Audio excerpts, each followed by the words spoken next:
একদিন এক বন্ড ফিরে আমারে কয়, হুজুর আপনারা যারা নামাজ রোজা করেন, আল্লাহ যদি আপনারা জাহান্নামে দিয়া দেয়, আর আমরা যারা নামাজ রোজা করি না, আমরা যদি বেসতে দিয়া দেয়, তাহলে একটা গসা যে খাইবেন।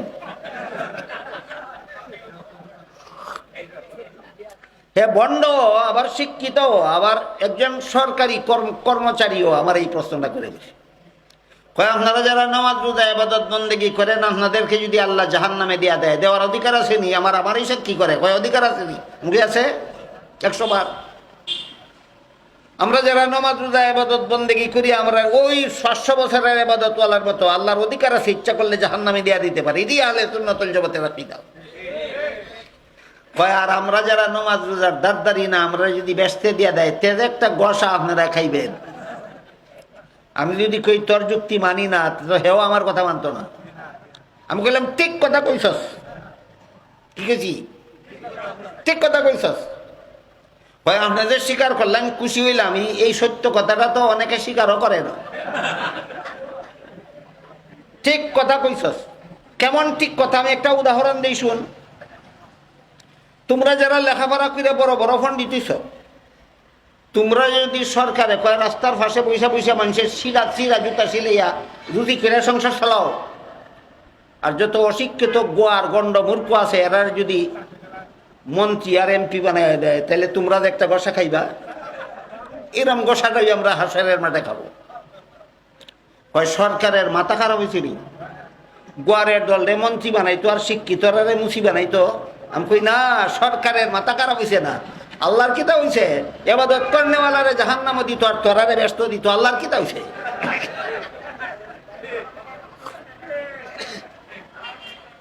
কুরআন নাজিল সমাপ্ত হওয়ার প্রায় 1500 বছর পরে পৃথিবীর মানচিত্রে বাংলাদেশ নামে একটা নতুন দেশ স্বাধীন হবে।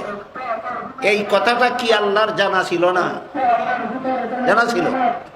এই বাংলাদেশে একদল বন্ড পীরের জন্ম হবে, আল্লাহর কি জানা ছিল না? জানা ছিল না। এই বন্ড পীরেরা আহলে সুন্নাতুল জামাতের আকীদারে আশ্রয় করে কইব, এই জন্যই আমরা নামাজ রোজা করি না, আমরা আল্লাহর দয়ায় বেহেশতে যাব। এটা কি আল্লাহর জানা ছিল? জানা ছিল। জান্না শুনেই জবাব না দিয়া কোরআন কিয়ামত পর্যন্ত চলার নির্দেশ দিলেন না জবাব দিয়া? এবার শুনেন কোরআনের জবাব। বন্ডভীরদের এই শয়তানি প্রশ্নের জবাব কোরআনে আল্লাহ 1500 বছর আগে দিয়ে রাখছেন। কি জবাব? আল্লাহ বলেন ওয়াবতাগু ইলাইহিল ওয়াসিলা। এই ওয়াসিলা শব্দটা মনে রাখেন, ওয়াবতাগু ইলাইহিল ওয়াসিলা। ওসিলা কি? ফসল দেওয়ার মালিক আল্লাহ, কিন্তু গৃহস্থী করার ওসিলা বান্দার করতে হবে। রোগ মুক্তি দেওয়ার মালিক আল্লাহ, ঔষধ খাওয়ার ওসিলা বান্দার করতে হবে। সন্তান দেওয়ার মালিক আল্লাহ, বিয়া করার ওসিলা বান্দার করতে হবে। ঠিক তেমনি ভাবে দয়া কইরা জান্নাতে দেওয়ার মালিক আল্লাহ, ইবাদত বন্দেগীর উসিলা বান্দার করতে হবে।